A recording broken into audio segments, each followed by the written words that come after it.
For 23 years, Ram Uben was trapped within his own mind. Fully conscious, listening and thinking, he had no way to let anyone know. A car crash in 1983 left a once active engineering student paralyzed. From young adulthood to middle age, doctors believed he was in a vegetative state. But then Dr. Steven Lores, a neurologist studying coma patients, came to visit. From the first day, it was clear already without fancy imaging techniques or whatsoever. At the bedside, he showed clinical signs of consciousness incompatible with a vegetative state. Brain scanning technology later confirmed it. Uben was fully conscious.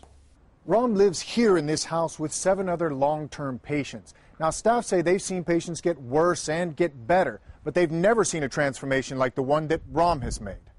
Today, with the help of a therapist, he communicates one letter at a time.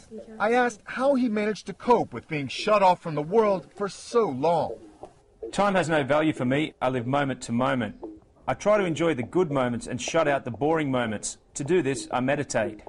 As he lay in bed, unable to interact, Uben says one of the worst things was hearing the emotional conversations of the families of other patients.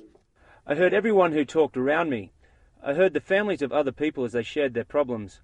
When I heard that, I would shut them out and I would meditate. For 23 years, Uben's parents always believed he was conscious, but time after time, doctors disagreed.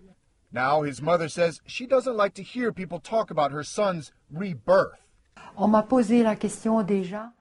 been asked the question, do you think it is a second birth, as Ram described it as his second birth? But for me, it is not his second birth. For me, his birth was when he was born, because I never considered him not to be here. But Uben's story is not without controversy. Skeptics say there's no way to know the words we're seeing are actually his. They point out that a therapist guides his fingers as he types. It's called facilitated communication, and many psychologists liken it to a Ouija board, saying it's often the person holding the hand who really decides what's typed.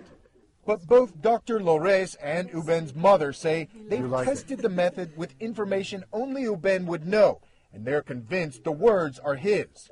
One thing not up for debate, after years is what's called a lock-in, Uben's life now looks wide open. As the screen reads, I have to make new goals in life, because for so long this was my goal, just showing that I'm in here. Morgan Neill, CNN, Zolder, Belgium.